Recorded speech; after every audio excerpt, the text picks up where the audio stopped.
Hello, I'm Yvonne Frost. For more than 25 years, my roommate Gavin and I have lived the craft. We've taught the craft and the skills associated with it to tens of thousands of students who have changed and improved their lives. We've published several books.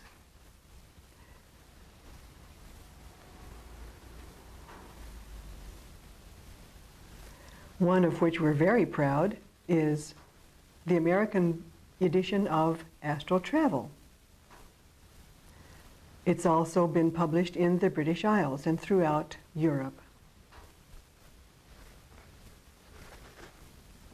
It's been published in Portuguese. It's been published in Italian. And various other languages. We've also published books in Hindi on Tantra Yoga. We've published books on various aspects of the craft. They've gone worldwide. Today, we're going to look specifically at meditation and astral travel as a way of stilling the mind and reaching upward to levels of spirituality, to those who have gone before us and who can reach back down to offer us guidance as we go through life so that we can get through perhaps with minimum pain and maximum growth. Now, if you're truly relaxed in your meditation place, go through your time, or you may feel that you're not relaxed. If that's the case, a glass of wine 10 or 15 minutes before your session may help you relax. This is not to knock back and have 2 or 3 or 4. This is not for recreation or for whatever. This is for spiritual development. It's a means to an end. A glass of wine may help you relax more. Dare I say it, sex will help you relax.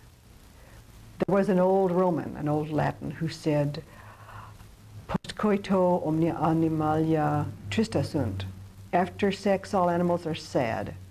I think that guy was wrong, because life has led me to believe that after sex, all animals are relaxed.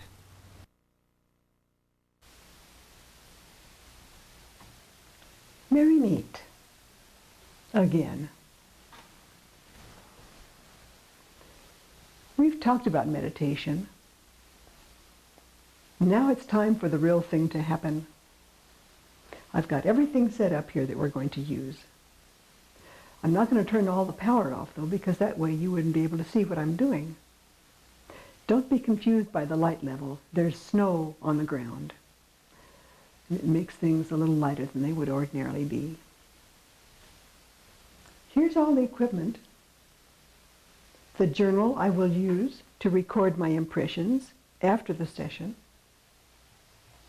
The glass of wine that helps me relax before I enter.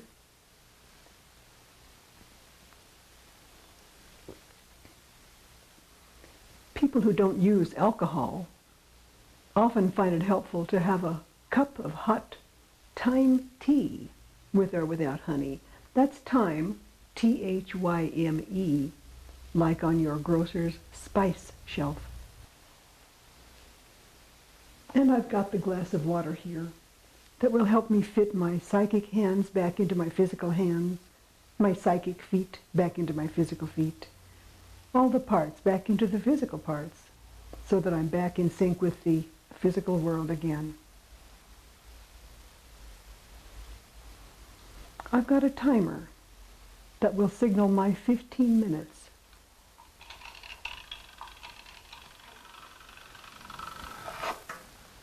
But it's so noisy that I put it under the pillow. I can still hear the bell, but not the ticking. And I've got the unscented candle.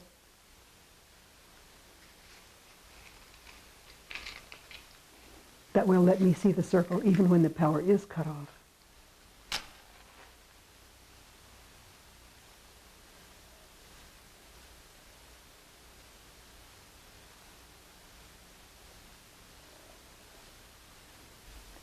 Now I'm going to go to the salt circle I've already cast and sit in the chair that is already positioned. Take off all the bindings from my body.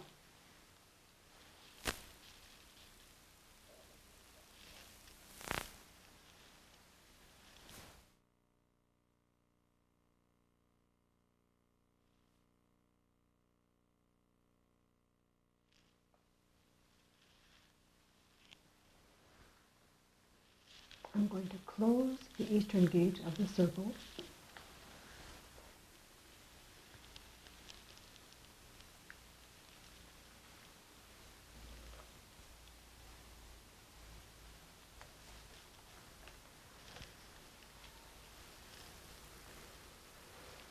I'm going to clench and relax everything to get the contrast.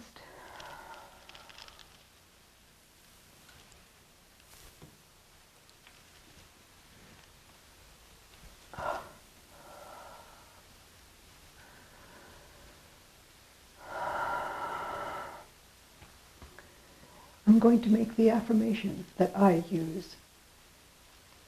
You're welcome to use this one, and you'll soon be writing your own.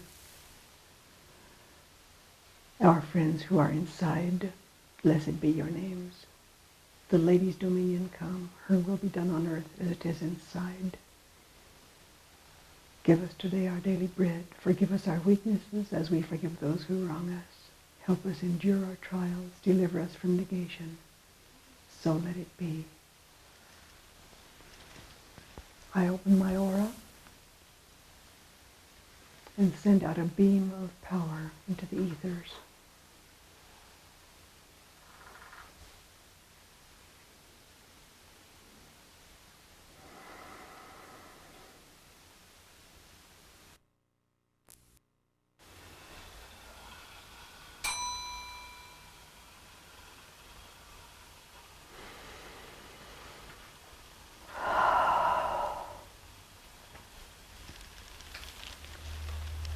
Too soon.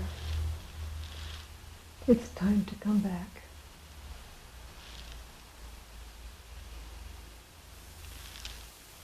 I close my aura with the other affirmation. I am surrounded by the pure white light of the God. Nothing but good shall come to me. Nothing but good shall go from me. I give thanks. So let it be.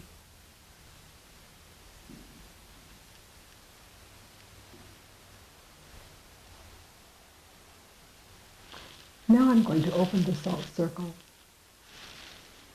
In a moment or two, I'll have a glass of water to get everything back into sync, and I'll make all those notes in my journal of the impressions I received.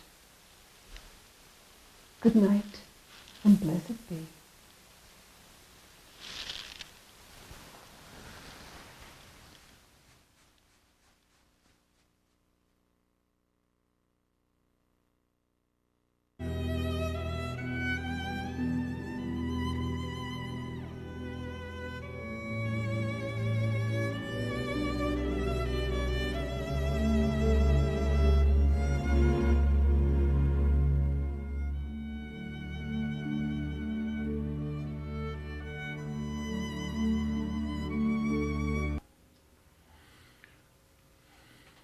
Greetings.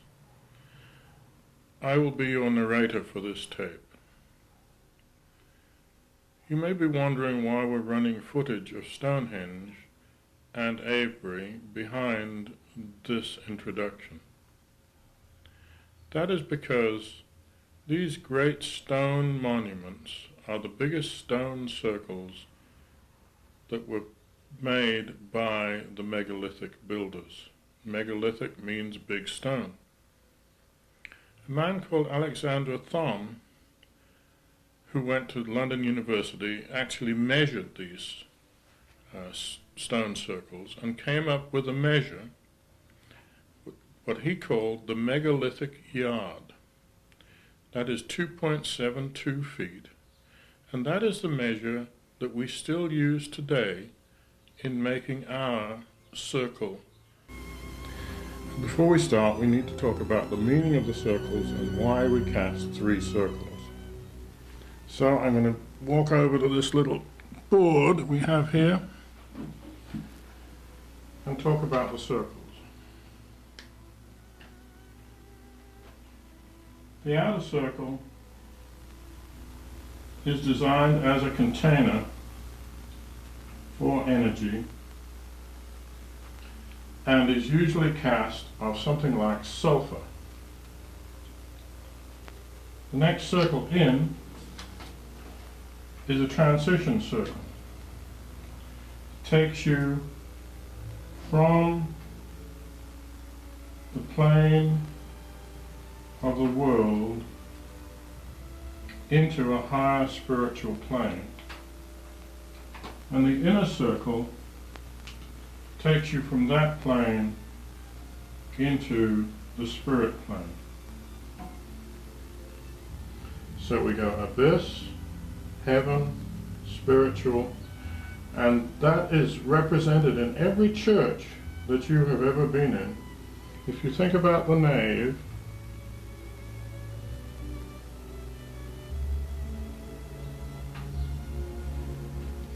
and the altar rail, this is this plane over here. Then when you go past the altar rail towards the altar, that gives you this plane. And then usually behind the altar there is a sanctuary, a sacred place. This is where they take the queen to have her anointed with oil, and that is the spirit plane. So every church you've ever been in is represented in the circles, and we like to think of the circles as our church.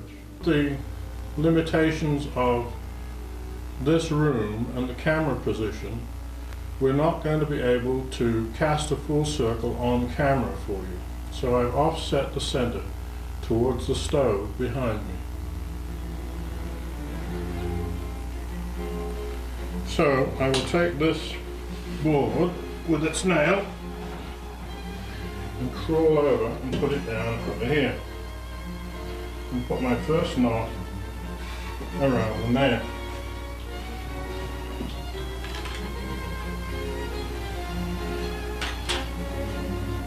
Stretch it out, holding it vertically.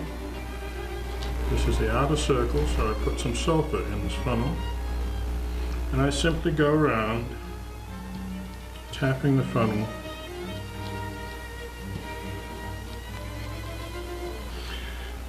Now we would go after we had completed the circle and put the next knot over our nail.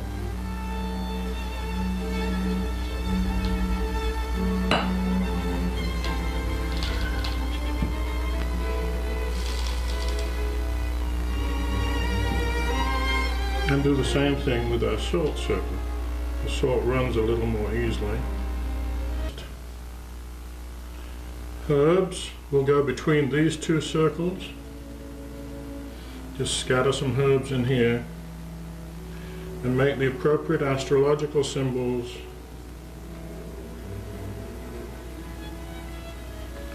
in salt between these 2 circles. Making the fireplace, take a piece of aluminum foil and lay it down. This protects the carpet from anything which may drop down between cracks between the bricks. And then we need to construct the double S of spirit and soul in our fireplace bricks. Basically, there you are, with 4.5 bricks and a very nice fireplace that you can put your candles on and put everything else on.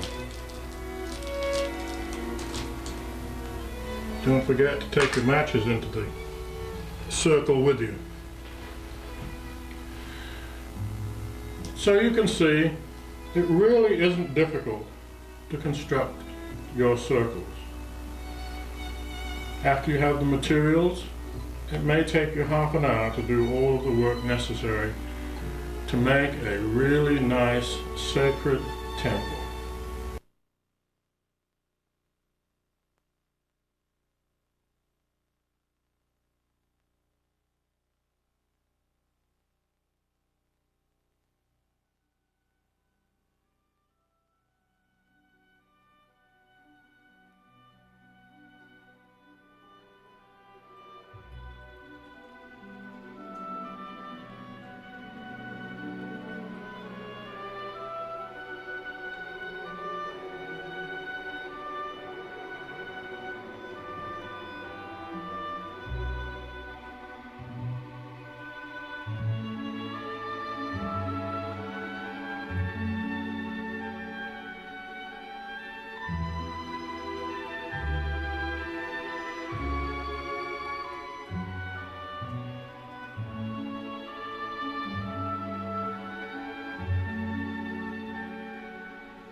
And you may wonder why we think that we can tell you about love spells and their problems and things like how to undo them. And a couple of more flatliners like us. Yeah. Well, we were young once. And we have written something like 22 books which have been translated into 5 languages on the occult subjects. Although much of this work is to do with philosophy and spiritual awareness, still there are practical sides to it, and part of that practical thing that everybody seems to want is love spells and how to get out of ones that they have inadvertently done. I should say that love charms and love spells are worldwide. You find them in every culture, and there's some very, very old ones and some very new ones. This is the little thing that the Korean married couple gets, the boy and the girl. And they put this on their bed head, and when things are going well, they turn their heads and let the beaks touch like that. But when things are going bad, either the guy or the lady will turn them apart, even turn the head all the way around. And that means that something should be done in the marriage. This is the little signal, if you like, that somebody needs to pay attention. We're going to start by talking about the power and how... What a spell is. What a spell is. And how it works. Well, isn't the spell just a simple ritual, just to... It's a procedure you do deliberately to influence the future on this plane of existence, here where we are. Nothing very spiritual about it. but it is an attempt, a sincere attempt to influence the future in ways that you define through the use of natural energy that's in all of us all the time. Okay. The Platon-Socratic method, define your basic words. Well, then we ought to make sure that the people who are viewing this tape know how to feel their energy. Indeed, yes. Yes, everybody who has this has the energy we're talking about. And the easy way to do it is just to take your fingers and wave them very slowly across the palm of your other hand. This is my instrument, so I hold it rigid and I wave it across to sense the energy that comes out the palms.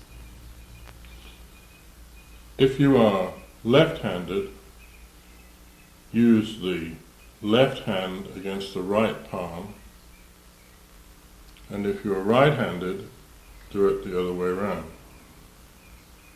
The energy between two people is much higher.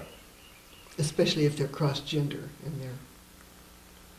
And you can feel this energy very strongly if you do this with a significant other. Notice that our other hands are parallel. but not touching. If you cross these hands, you switch the energy off. If you have any doubt about this, try it at various times of day, and if you still don't pick it up, try it across the sole of your foot, and you will feel a shadow pass, or you'll feel a breeze, or you feel something subtle that tells you the energy is flowing. It's real. It's real. And if you are a life form, you've got it. Now, there's some peculiar things about this energy. One of the very peculiar things about it is that you can store it. And in Japan, in people's gardens, you will see this little figure. He's Hotai. And when you're happy, you come in and you rub his head or you rub his belly, and he gets filled up with happy energy. All the family puts happy energy into Hotai. Then if something goes wrong in the family, he gets a pot of boiling water poured over him, and that releases the energy that's contained in him to make things better for the family. So that Hotai is a very useful god. In occult terms, he falls under the category of stone god, because he is a material object. Now there are lots of gods and goddesses that are no longer with us, that people have put energy into over the centuries, and in putting energy into them over the centuries, that energy is stored, and you can call on it to help you in your work.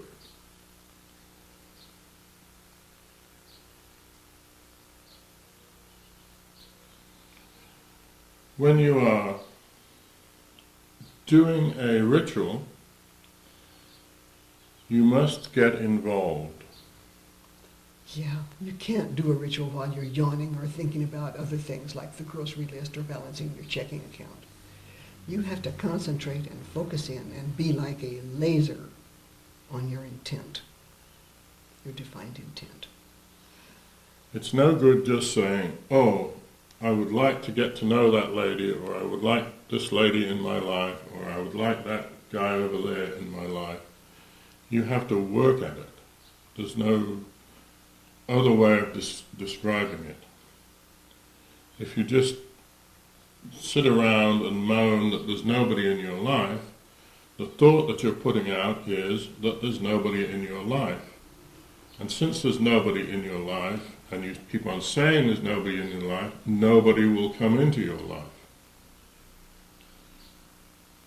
It's a very subtle difference, but you have to think about somebody coming into your life, not there's nobody in my life, aren't I in a big, terrible situation. I'm slumping. The affirmation is a negative affirmation, and the more you make it, the more negative your life will become. Put it in positive terms. Something wonderful is about to happen in my life. I'm about to meet somebody who'll be very important to me. And these are the steps I will take to make that come true, to put the law of attraction into fast forward. Nowadays, we hear a lot about things like aromatherapy and feng shui and all of these other modern, wonderful Approaches and disciplines approaches. and aspects of behavior. Color therapy, color magic, astrology. What we have to tell you is that for centuries people knew all of these things. They knew that color, scent, attitude, symbol, astrological time, the phase of the moon, and all of these things added together to make an appropriate time, an appropriate set of tools, if you like, to do a magic. Stimulants or tuners or whatever you want to call them that help you focus every sense and every aspect of your being on the work at hand. And these psychic tuners Keys. have been put together in things called tables of correspondence. And almost any good magical book will contain within it tables showing correspondences between symbols, colors, and perfumes. For the intent you choose. What's your purpose in doing all this? That is very important because if you are trying to bring somebody into your life, it's important that you define the person or what it is you want very, very carefully. The ladies of our coven many years ago did a ritual to bring more men into the coven. And we were suddenly surrounded by gay men. And we had a very nice group of gay men, and several covens developed of gay people, but that was not what the ladies had intended. But they didn't say so. They just said men. Sometimes I can see the guides up there saying, what are we going to send on them now? All of these intents are valid. There's nothing wrong with a good little bit of lust. It probably makes the world go round. But you must decide what you want before you start planning your ritual. Let us do a simple candle ritual, and we can show you what we mean by some of these things. I have here several colors of red candle. They range from the light pink, which might be affection, all the way through the dark red of lust. You have to pick which you want. Let us pick for this tape lust. So here we have a red candle, and here we have a candle holder. Now we need to tune this candle to an object. You can't just send out lust. That's not going to work. So the first thing you need is some picture of the ideal person that you want in your life. You can take a single picture, or you can take a group picture. And in taking a group picture, you can just cut out the person you want. And this allows you to visualize the person that you want to come into your life.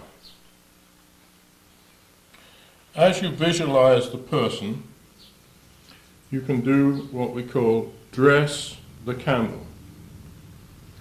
And you pick an appropriate scent for the dressing. You can get these little things from your local aromatherapy or herb store. Aromatherapy has become so popular that natural oils are available. All you have to do is go in and find the one you want, whether it be rose or lavender, lavender for the older, affectionate person, rose for the lust, etc. So Yvonne will dress the candle.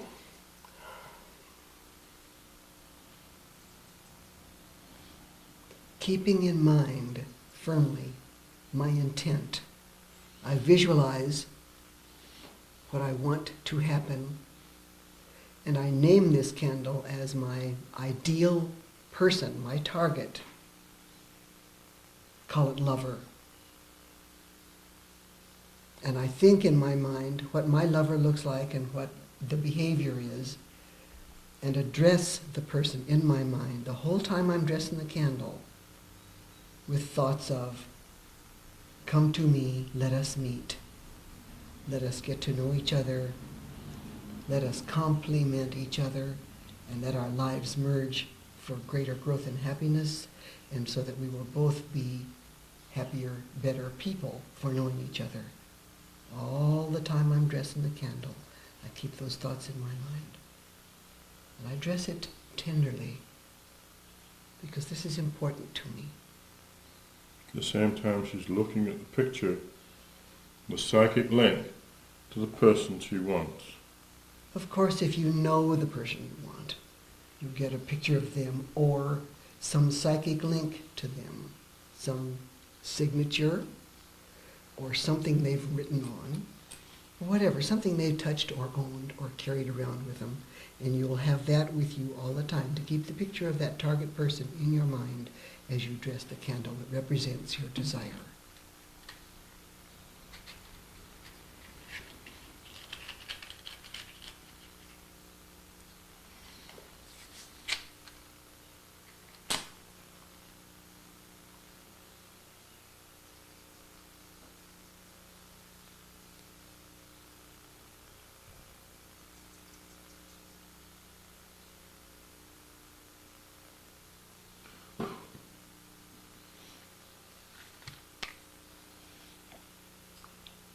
And this chant that Yvonne will now do is very typical of the types of chants that are always used.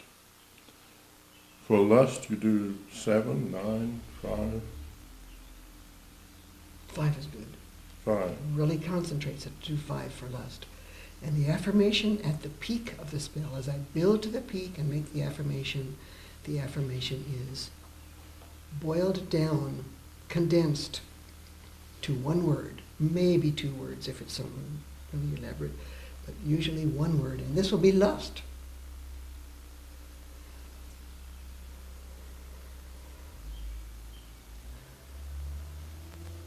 Ayo, ayo, ayo, ayo, ayo, lust! You see how it concentrates? Even on the tape you can feel the increase of energy. That energy is from myself. I've done nothing unethical. She has taken her energy and the energy that she put into the candle as she dressed it and sent it out to the target person with the intent that they will get lustful with them. And this all happens in one emphatic moment. I don't just draw it out and yawn and have some vague yearning. This is real. And it's condensed, it's immediate. And it happens, and then I put it out of my mind because I know with my affirmation and my energy, the guides will work we use it. And I don't need to worry, I don't need to pick at it. One of the things that we just touched on is the psychic link. In doing rituals with people who are your significant other, we often get asked for rituals that will improve a marriage relationship. There are some very old rituals that are still in use today that are designed specifically for couples who are living together, and they use the most powerful sexual psychic links that there are.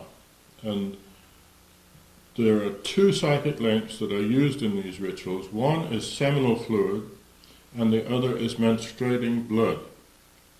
Menstrual blood was always very, very powerful and had to be very carefully concealed and destroyed, because a magician getting a hold of menstrual blood could do anything he liked with the person who was menstruating. The simplest ritual for using this type of fluid is to take either an avocado or a bell pepper and turn it into a lamp.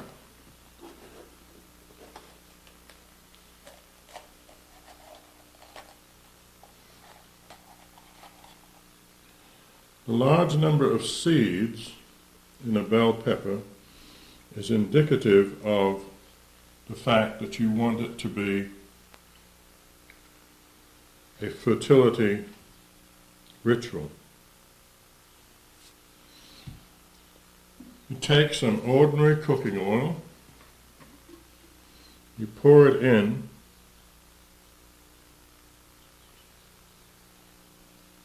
to the fruit, and you make a wick.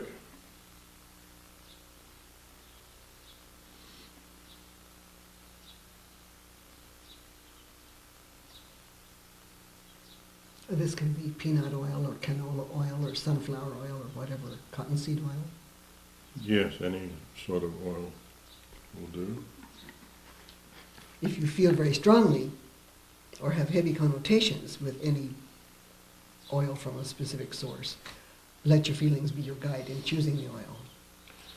You add a little of your natural aroma to the oil, and you add either the seminal fluid or a drop of menstrual blood. Then for 15 minutes you burn your little lamp.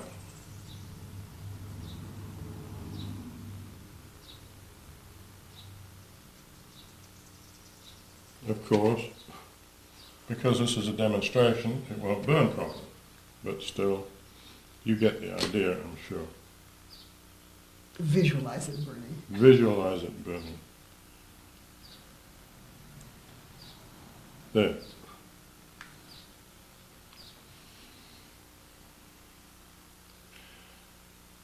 As you burn the lamp, you sit and visualize the person involved. But the psychic link is in the oil and in the aroma and in the green of the fruit and the seeds. And you can see that this is a very powerful, total little ritual that you can do very easily.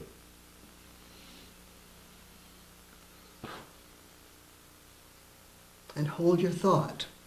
Don't just set this in motion and wander around the house doing something else. Sit there and send your energy into it the whole time it's working.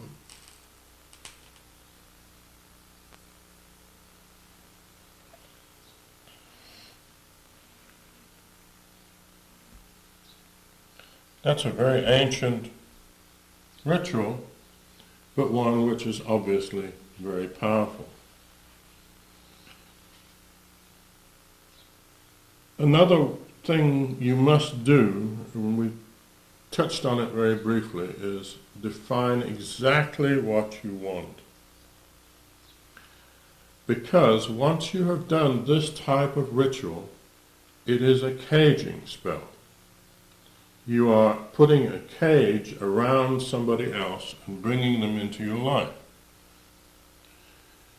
Do you really want Barbie? Do you really want this type of lady in your life, knowing that she's supposed to be the dumb blonde, but of course that's an old stereotype. Blondes are probably just as smart as anybody else. And did I do a PC here? But do you want a Barbie? Do you want a Barbie who you're going to have to worry about all the time? Because she is so very attractive that she's going to be very attractive to a lot of other people too. And if you feel threatened, That's maybe. no basis for a relationship. Right, right. Do you want somebody with just physical attributes, or do you want intelligence too? Or do you want them both combined? It's very difficult to be as lucky as I was. Is that all right? Oh, good grief. We were talking one day about what I dreamed of in my ideal mate, and I said he'd be intelligent, and he'd be gentle, and he'd have a sense of humor. The physical thing hardly enters into it because love will find a way. But think before you commit, before you do your work. Think. And think before you decide on putting the ritual together. It's caging. It's not a nice ritual. And as the lady said to us in New Orleans one time, what are you going to do when you get tired of him? Take him to the used lover store? So think what you're doing. Think. There are ways of uncaging, and we will get to that in a moment. There are several other old methods of doing these rituals. And in this book, The Witch's Grimoire, which is still available, and by the way, I need to tell you, you can find all of these books for sale on our website, which is wicca.org, WICCA.org.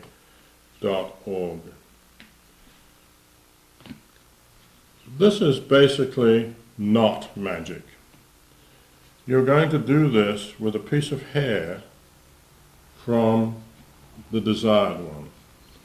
It's called a kell. It's an ancient knot made by sailors mainly, and there are instructions as to how to do it in that book, but it's relatively easy. Even I can do it. I hope I can do it.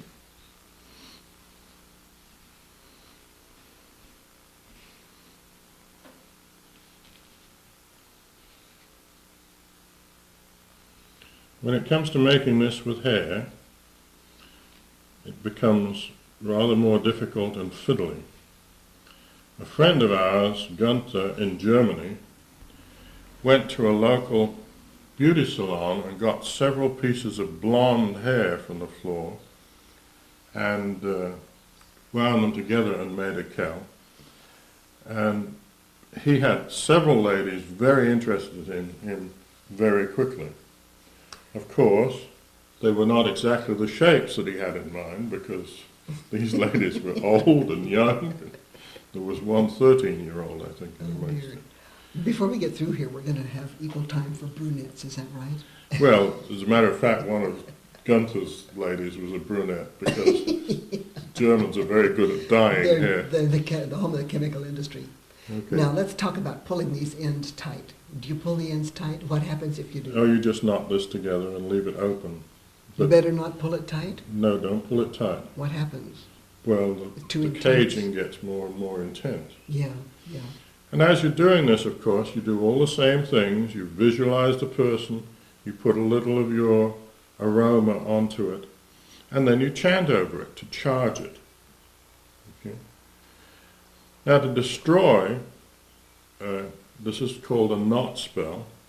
To destroy a knot spell, you simply undo it. And in undoing it, you release it. So this is one of the easiest caging spells to undo. And maybe, in that sense, the safest kind of procedure to do. So a kel is a very useful and simple procedure. One that's closely akin to that is straight knot spell, where you make a figure of 8 knot. I better do it a little larger. You make a figure of 8 knot, which represents the person, the target. And you put your aroma into it, and you put your thoughts into it, and you chant over it. You do all of those things. And then, starting usually at new moon, you tie 1 knot in the other end of the cord, and this is you. And then the next evening, probably when you're in bed and all warm and sexy, you tie another knot. And notice it's getting closer. And you keep on putting 1 knot after another, one a day, all the way up until the last knot, the day of full moon, will be very close to your desired objective. And this will gradually bring the objective closer to you as the knots progress up the cord. Again, to undo this, you start at full moon and you reverse the process. So the day after full moon, you undo the knot that's closest to the objective, and then as new moon approaches, so you finally undo the final knots down here. And this undoes a knot magic. Okay? They're very simple, very straightforward. Knot magics are fun, and you should leave your knotted cord or your kel somewhere where you see it regularly. Because by seeing it regularly, you think it's going to happen. It's going to, you're putting the energy out more and more and more.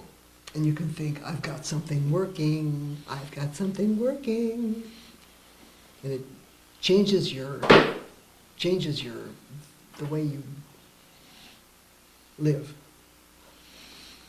Another way of bringing somebody into your life is using candle magic.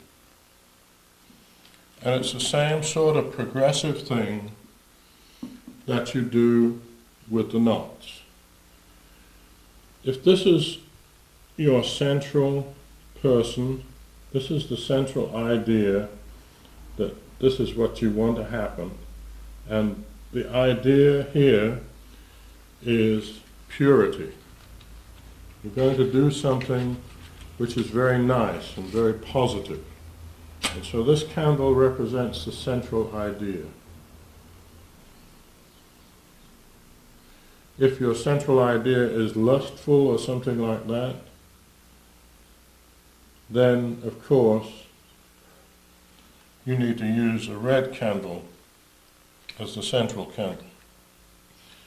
Now you need to pick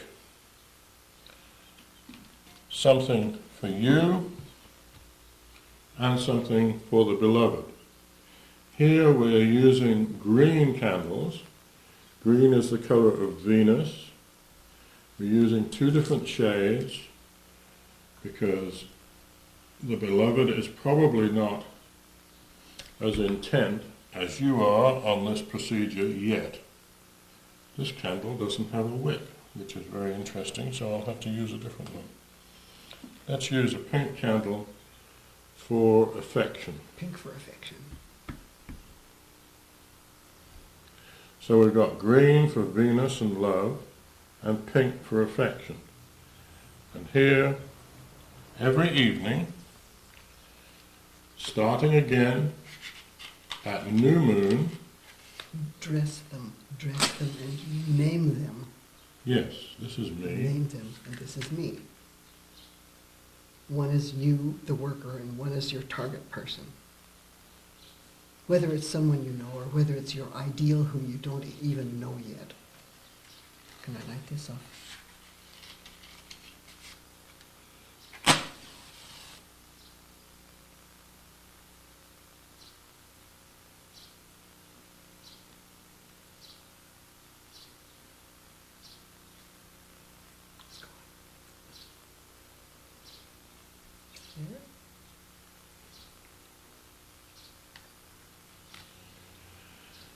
Move them every evening, sit with them, light them,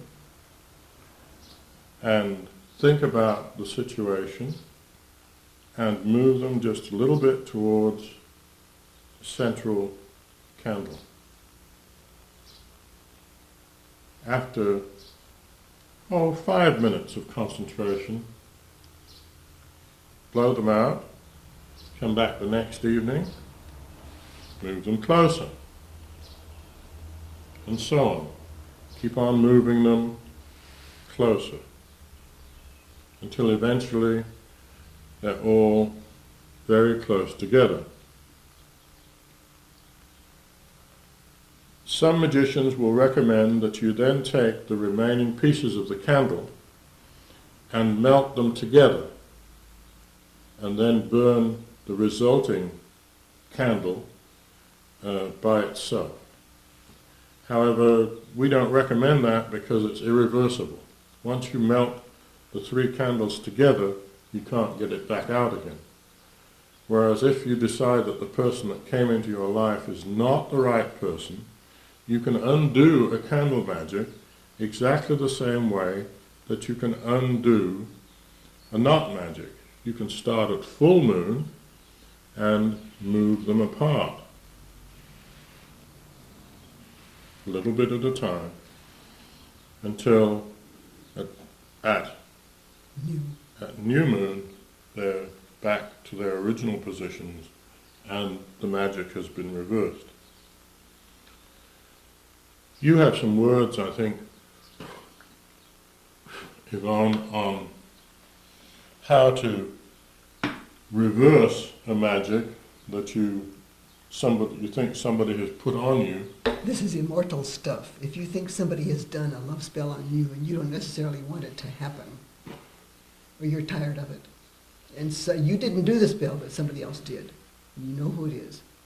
What you do to undo that spell is surreptitiously get their left shoe and urinate in it. That'll undo the spell.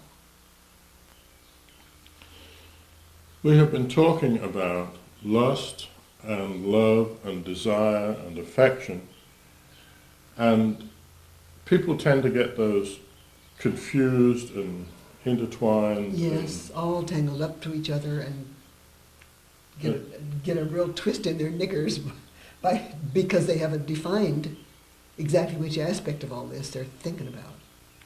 I can desire somebody without loving them. Right. I can love somebody without wanting to go to bed with them. Yeah. So the two things are different. They're both valid. Both are valid. All the aspects of this are valid. Every aspect is valid. But keep your labels straight. Keep your labels straight. If you want to have a brief relationship with somebody, that's fine. That's fine. If you want a long-term relationship, that's something different entirely. So be careful what you're thinking about. Okay. We see nothing at all wrong with good, honest sexual relations, even with appropriate precautions with somebody who are relative strangers. We do have a word that we use to define what is no-go, and that word is duped. And Yvonne will tell you what that word means. If I think of the word duped, D means no disease. U means nobody's under contract with someone else. I am a freelance operator. My desired target person is a freelance operator as well. What if that contract says that they're not monogamous? Okay, if they're under a contract to someone else, or if I'm under contract with someone, and my contract specifically says, and that target person's contract specifically says, monogamy is not an essential part of this relationship, then that's all right. But there'll be no violation of a contract that defines monogamy, that specifies monogamy. For P, DUP, there'll be no unwanted pregnancy resulting from this, because nobody wants to be duped. The E means no expectations beyond what's happening right now. The fact that you and I are having a relationship doesn't mean that it's going to turn into a life sentence. So there's no expectations. And the final D of duped is there's no implication of emotional debt. If we have a relationship, that doesn't mean I owe you something or you owe me something, or doesn't mean anybody belongs to anybody else.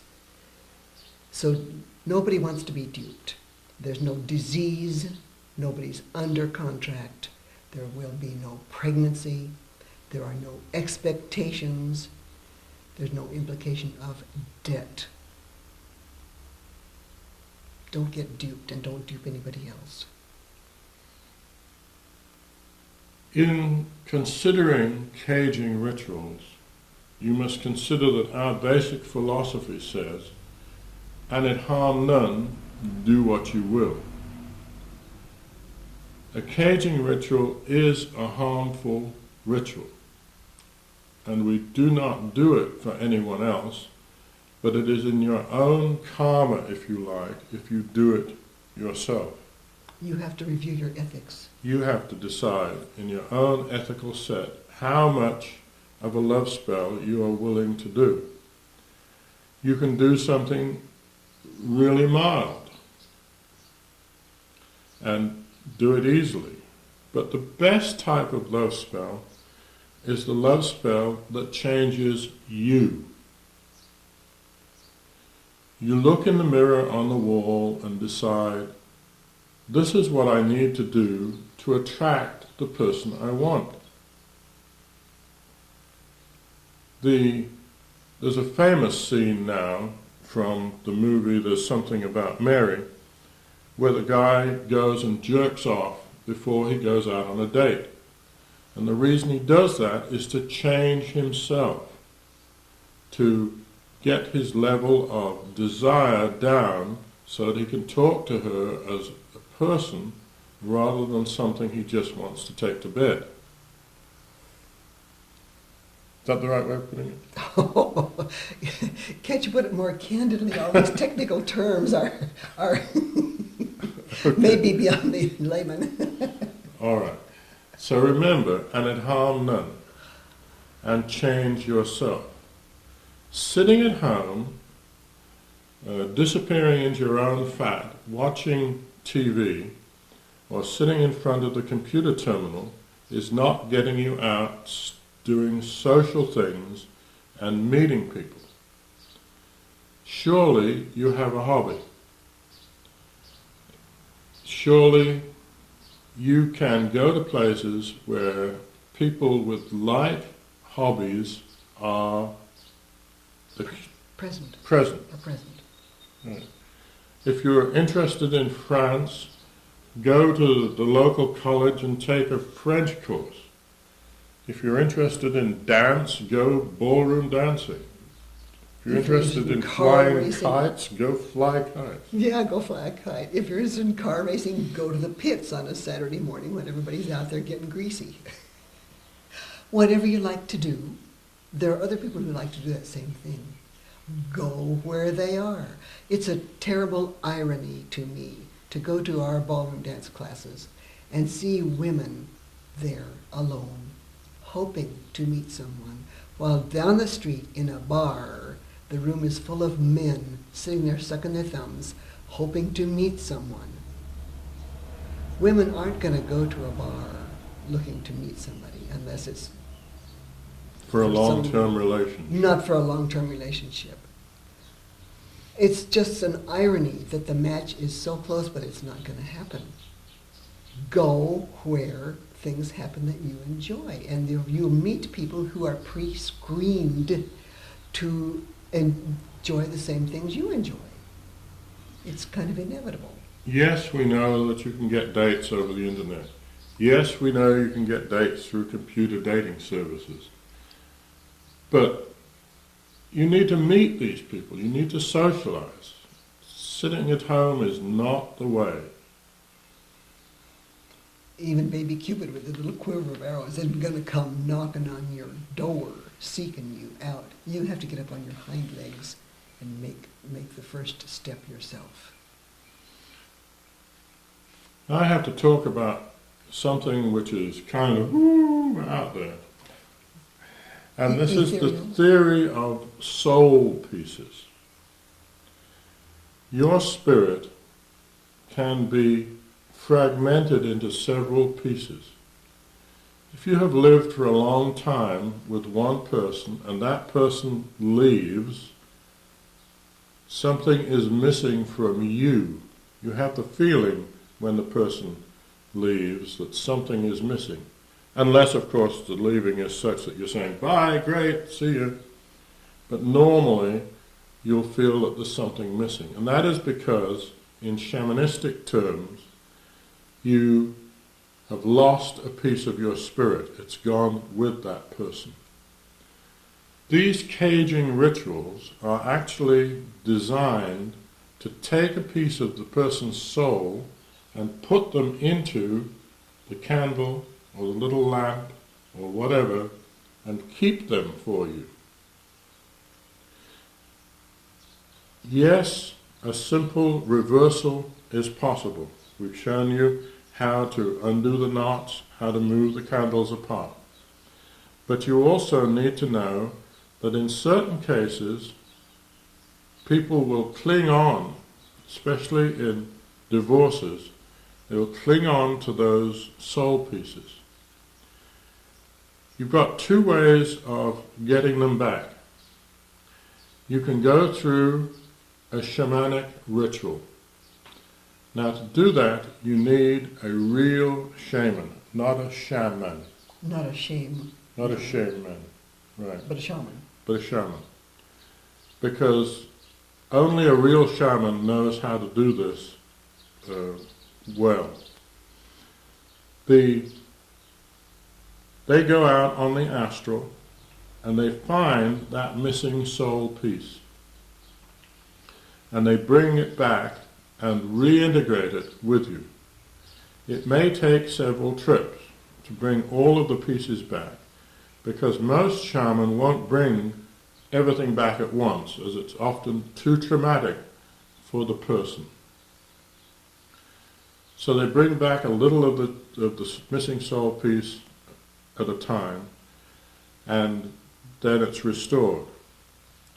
Your other alternative is to go lie on a psychologist's couch or sit in his leather-covered chair for several months. And he will do the same thing. He will restore and heal your missing pieces from your spirit. But it will take time, and the shamanistic route is quicker and easier in our opinion. So remember that when you're doing these rituals, what you're actually doing is stealing pieces of somebody else's spirit. And if you can avoid doing that, avoid it. Obviously, people like us who've been together for 30 or so years, our soul pieces are interconnected, and any split would be devastating, and we would have to spend a long time getting the pieces back from one another to straighten ourselves out again. Show me yours and I'll show you mine. Over time, the process becomes very much one of interlocking. Yes, when two people live together, they interlock, and their soul pieces interlock. And when they break apart, then things And it's on a practical level too, things that you naturally do for me Yeah, and that you do for me. wouldn't be done. Yeah, there's a lot of emotional baggage that builds up, and that's just another way of saying there's been an exchange of soul pieces. And that if we split apart, we'd have a long traumatic time putting them back together again. I think we've covered everything that you need to know. If you want to do a love spell, unfortunately, in some ways, they're very easy to do. You take a candle or something else, you dress it, you have an object of desire in mind, having defined that very carefully, and then you chant. Concentrate and build it up and send it out and release it in the knowledge that the guides will take your energy and use it as they see fit for your best long range, whatever you want. Remember that if it's something you want to build up, you start at new moon and build towards full moon as the moon grows. If it's something that you want to decay away, you start at full moon and you finish at new moon. So one of your essential tools is an almanac, or one of those calendars from the bank that has the phases of the moon on it. The moon and the earth and the sun and all that are very real. We are at their mercy. We have to work in harmony with them. Because Now you can dress it up a lot of other ways. You can wait for the right astrological time, which may be in 3,200 years, and you may not want to wait that long. And you can get more symbols. You can get whatever the appropriate symbols are. And tables of correspondence will have a whole line of things that you can see that if you have all of those things, the ritual will work better than if you just have one or two of them. But in our experience, love rituals are so powerful that you only really need 2 or 3 of the items from the line. You don't need them all. If you feel you need them all, and you can't get the Neptunian, or the swan, or the whatever. yeah. If a Venus ritual calls for a representation of a swan as one of the things on the table of correspondences, and you can't get a swan and lead it home from the city park to sit under your table while you work, draw a picture of a swan or get a swan feather and lay it on your altar, your work table. It'll make you think of a swan, and that's good enough, because what happens out there is not nearly as important as what happens in here. This is where it starts, and this is where it comes true. Not out there. Now in closing, let us recommend that you do something nice for that person that you're interested in. And what we suggest is that in the middle of the night, you get a bunch of red roses, and you hold them in your hands, and you smell their odor, and you feel their texture, and you look at their color, and you visualize those roses, and you send a bunch of red roses to the beloved, and he or she will pick that up in their dreams. Ask them the following day what they dreamed about, and they will have dreamed about at least flowers and probably red roses, and probably getting a nice beautiful bouquet of red roses. When you've done it, you can send the roses anyway. Ladies in most cases love to get flowers. If you really want to stretch that out, you can start by sending 1 rose at new moon, 2 roses the following day, and building up to a whole cartload of roses at full moon. If she doesn't get the message then, she's not with She's it. not paying attention, you better shop elsewhere. But the telepathic sending of the roses works. We normally have all of our students try that. And again, in closing, I'd like to say, we do teach this, and we have been teaching this for 30 some odd years. And you can find out all about it at our website, Wicca.org. Wicca.org. Blessed be. Blessed be. A hug? A hug. There we go. On-camera hug. On camera. Now let me take a few moments of your time to introduce the School of Wicca, which is an arm of the Church.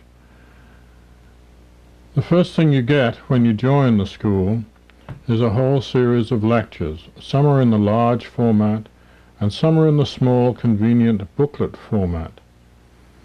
These cover every possible topic you can imagine. The basic witchcraft course in 12 lectures gives you a thorough grounding in the craft of the wise.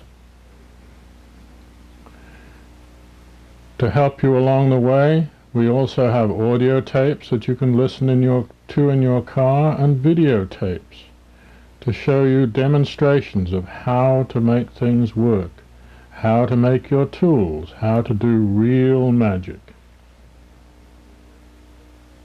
The school runs a library service which allows you to borrow books for a small fee, because many of these books are very difficult to get.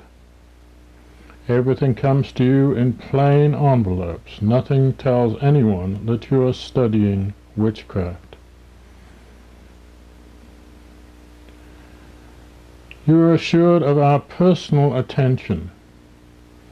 Here Yvonne is carrying folders from the file cabinets and beginning to work on the answers.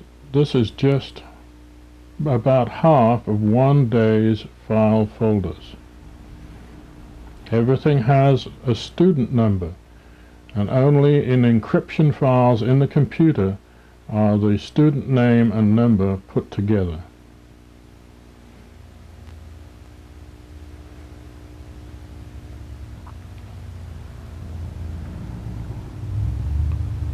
Here Yvonne is carrying another set of student mail, and you can see in these packed file cabinets all of the student folders, thousands upon thousands of them. There are, I think, 18 four-drawer file cabinets, and all of them are stuffed with folders. And we take the files out and store them of those students who have gone before.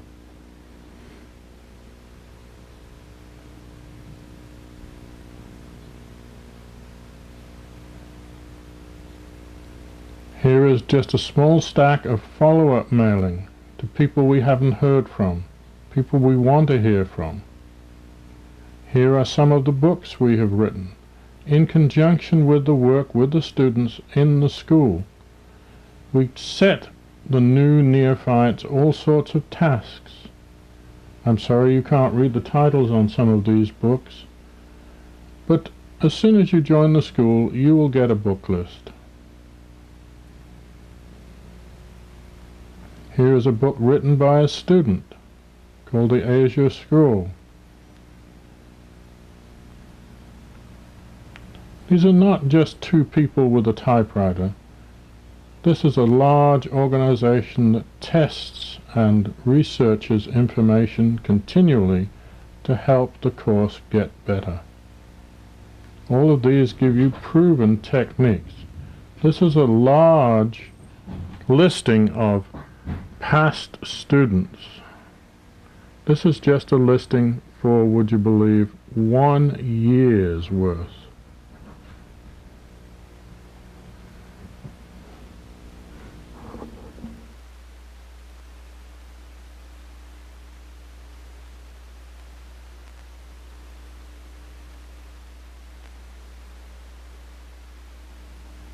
In addition, every 2 months you will get a copy of the church newsletter where people advertise, and you will read the latest thoughts. At least twice a year we meet in a large circle like this one, which was for the blessing of a baby. And this gives you the knowledge that you're part of a group of friends who will support and help you.